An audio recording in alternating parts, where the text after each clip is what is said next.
नमस्कार दोस्तों, पहलवान गुरुदीन ग्रुप ऑफ कॉलेज की यूट्यूब चैनल पर आपका स्वागत है। मैं विभा ताम्रकार, राजनीति विज्ञान की प्रवक्ता, एक नए वीडियो के साथ उपस्थित हुई हूँ। आज का हमारा टॉपिक है मौलिक अधिकार।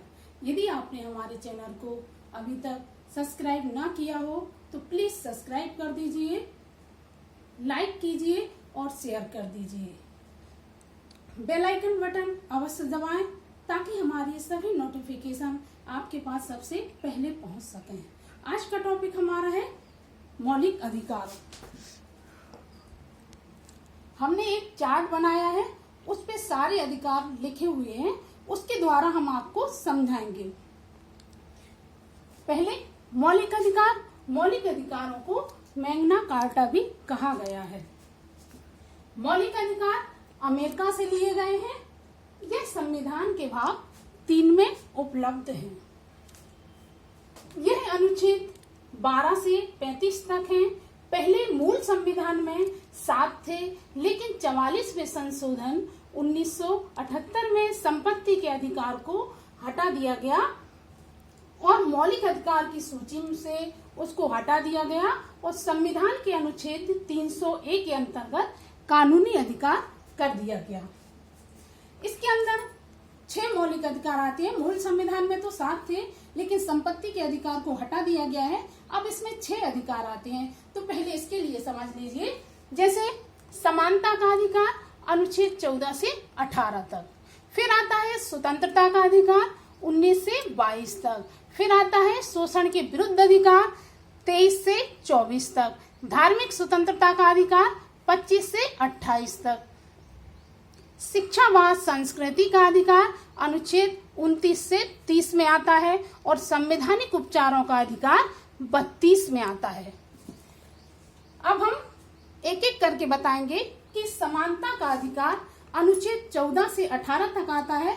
तो समानता के अधिकार में क्या क्या चीजें आती हैं, आइए देखते हैं। यह है समानता का अधिकार, समानता या समता का अधिकार। यह अनुच्छेद 14 से 18 तक आता है। इसमें अनुच्छेद 14 में क्या आता है? विधि के समक्ष समानता। कानून के अनुसार राज्य का हर व्यक्ति समान होता है। कानून सभी के लिए समान अधिकार देता है, किसी के पक्षपात में काम नहीं करता है। फिर आता है अनुच्छेद 15 में धर्म, जाति, लिंग, जन्म स्थान आदि के आधार पर भेदभाव नहीं किया जाएगा। राज्य धर्म, नस्ल, जाति किसी के आधार पर भेदभाव नहीं करेगी। फिर आता है अनुच्छेद 17। 17 में क्या है? अवसर की समानता। यदि राज्य सरकार के द्वारा कोई भी वैकेंसी निकलती है, कोई भी फॉर्म निकलता है, कोई भी कार्य राज्य सरकार के द्वारा होता है, तो सभी को समान अधिकार मिलता है। उसमें ना कोई जाति देखी जाती, ना धर्म देखा जाता, ना कोई भी जाति, लिंग आदि किसी भी आधार पर भेदभाव नहीं किया जाता। सबको समान अधिकार मिलता है। अब आता है अनुच्छेद 17। ये 17 और 18 ये हमेशा कंपटीशन में भी आता है कि अनुच्छेद 17 में क्या था, अनुच्छेद 18 में क्या था। तो हम 17 का बताते हैं कि अनुच्छेद 17 में क्या था? अस्पृश्यता का अंत, मतलब छुआछूत का अंत कर दिया गया था। अनुच्छेद 17 में इस पर यदि किसी हरिजन या किसी छुआछूत पर यदि कोई करता है तो इसे कानूनी दंड घोषित कर दिया गया था। अब आता है अनुच्छेद 18। अनुच्छेद 18 में क्या होता है? उपाधियों का अंत। सेना या विद्या से संबंधित उपाधि के सिवा अन्य कोई भी उपाधि राज्य सरकार प्रदान नहीं करेगा। तो अनुच्छेद 17 और 18 ये हमेशा कंपटीशन में भी आते हैं। ये मोस्ट मौलिक अधिकारों के समानता में रहते हैं। अब आता है जी आ गया कि 14 से 18 तक कौन सा था? समानता का अधिकार। अब दूसरा आता है स्वतंत्रता का अधिकार। यह क्या है? अनुच्छेद 19 से 22 तक आता है। स्वतंत्रता का में क्या आता है? स्वतंत्रता में 7 प्रकार की स्वतंत्रताएं हम और आपको दी गई हैं। ये सारी मौलिक अधिकार जनता के लिए होते हैं, जनता की रक्षा के लिए होते हैं। यदि इनका कोई उल्लंघन करता है तो कानूनी अधिकार भी कानून द्वारा इस पे दंड भी दिया जाता है। जैसे स्वतंत्रता का अधिकार अनुच्छेद 19 से 22 तक। कितने प्रकार की? अनुच्छेद 19 में 7 प्रकार की स्वतंत्रता इंसान को दी गई है, मानव को दी गई है। कैसे कि 19 में है अभिव्यक्ति या बोलने की स्वतंत्रता। बोलने की स्वतंत्रता कि हम कुछ भी कह सकते हैं, आज हमें स्वतंत्रता है इसलिए हम इतना बोल सकते हैं, किसी के बारे में भी, किसी के संबंध में भी। 19 में 7, अनुच्छेद 19 में 7 प्रकार की स्वतंत्रता है। शांतिपूर्ण एकत्रित होने की स्वतंत्रता, लेकिन बिना हथियार के। शांतिपूर्ण एकत्रित तो हो लेकिन बिना हथियार के एकत्रित हो। फिर आता है सभा व समूह बनाने की स्वतंत्रता। हम सभा बना सकते हैं, समूह बना सकते हैं, संघ बना सकते हैं। फिर आता है आवागमन की स्वतंत्रता। देश के किसी भी क्षेत्र में हम आ जा सकते हैं, ये हमारा मौलिक अधिकार है स्वतंत्रता का। हम स्वतंत्र हैं, किसी भी राज्य में हम घूमने जाते हैं, किसी भी राज्य को देखने जाते हैं, भ्रमण करने जाते हैं, तो ये हमें स्वतंत्रता मिली है इसलिए हम जाते हैं। तो ये है आवागमन की स्वतंत्रता। फिर है कहीं भी निवास करने की स्वतंत्रता व बसने की स्वतंत्रता। हम एक राज्य से दूसरे राज्य में रह सकते हैं, घूम सकते हैं, फिर हम बस भी सकते हैं।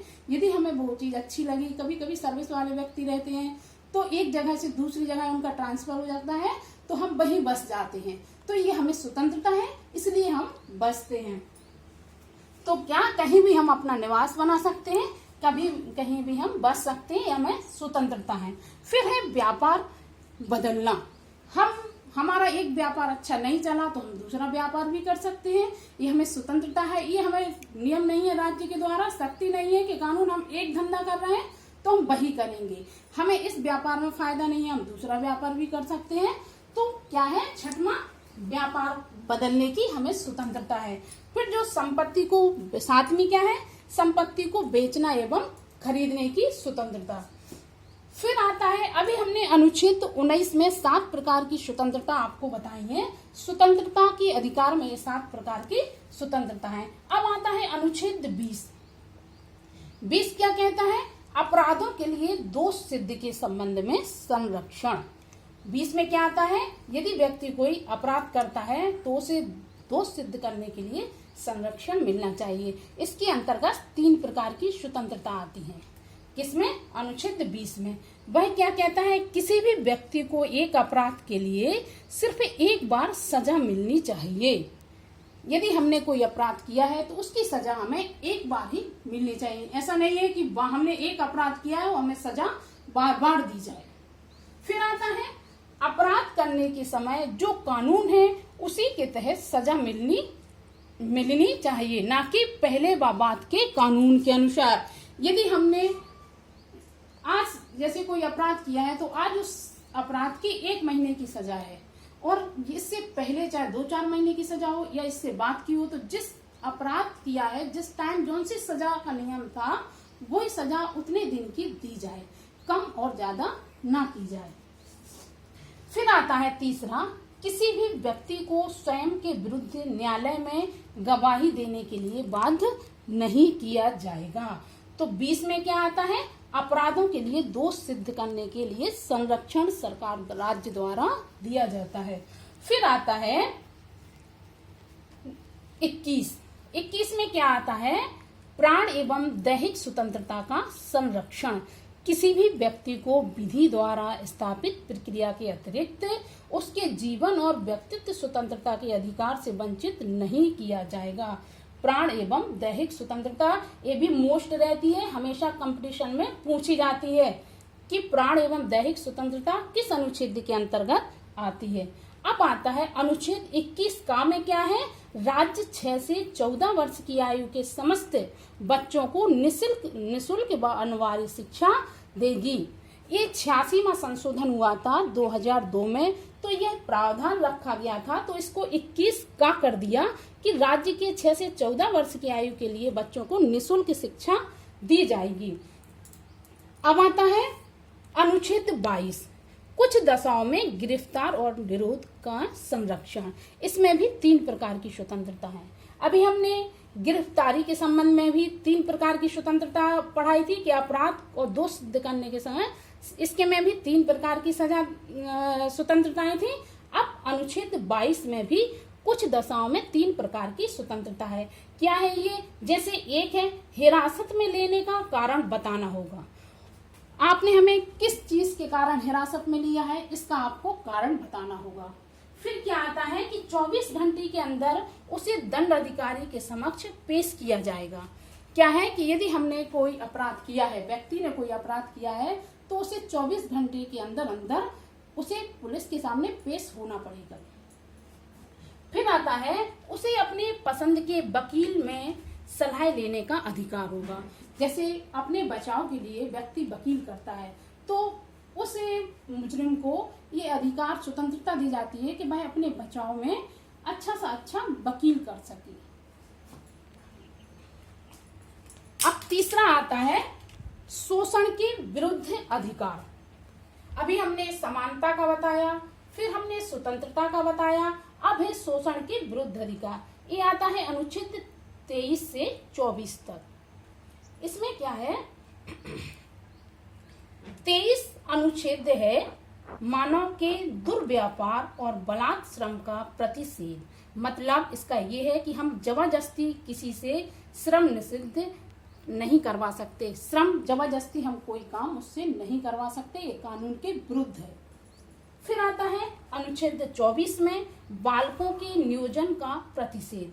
14 वर्ष से कम आयु वाले बच्चों को कल कारखानों में काम पर नहीं लगाया जाएगा। शोषण के विरुद्ध अधिकार क्या है कि जो 23 और 24 में आता है, अनुच्छेद 23 और 24 में आता है कि 14 साल से जो उम्र में कम है बच्चे, उन्हें कल कारखानों में नहीं लगाया जाएगा और जोखिम भरा काम उन्हें नहीं किया जाएगा। फिर आता है धार्मिक स्वतंत्रता का अधिकार। ये अनुच्छेद 25 से 28 तक आता है। इसमें 25 से 28 तक जो धार्मिक स्वतंत्रता का अधिकार है उसमें दी गई है। जैसे अनुच्छेद 25 में क्या है, कोई भी व्यक्ति किसी भी धर्म को मान सकता है और उसका प्रचार प्रसार कर सकता है। 25 में क्या है, आप व्यक्ति कोई भी धर्म को मान सकता है और उसका प्रचार प्रसार कर सकता है। फिर आता है अनुच्छेद 26 में क्या आता है कि धार्मिक कार्यों के प्रबंध की स्वतंत्रता। हम जैसे हिंदुओं का आया तो 9 दुर्गा आए, मुसलमानों का आया तो रोजा आ गए या 12 वफात आ गई, ईसाइयों का आया या सिखों का आया, तो सभी धर्म अपने धार्मिक प्रबंध कर सकता है। फिर आता है अनुच्छेद 27 में धार्मिक कार्यों को पैसा व टैक्स नहीं लगेगा। जो धार्मिक कार्य होते हैं उसका ना कोई पैसा लगेगा ना टैक्स दिया जाएगा। फिर आता है अनुच्छेद 28 में प्रत्येक जनता को शिक्षा उपासना के उपस्थित होने की स्वतंत्रता। अपने आप मतलब हमें उपस्थित हो सकते हैं किसी भी धर्म को, अगर हमारा मन किसी और धर्म में चाहे तो हम और धर्म में भी उपस्थित हो सकते हैं। इस पर राज्य या सरकार कोई बंदिश नहीं लगाएगी। ये हमारे मौलिक अधिकार हुए। अब जो हमारे 2 मौलिक अधिकार छूट गए हैं उसको हम अगली वीडियो में बताएंगे। नमस्कार।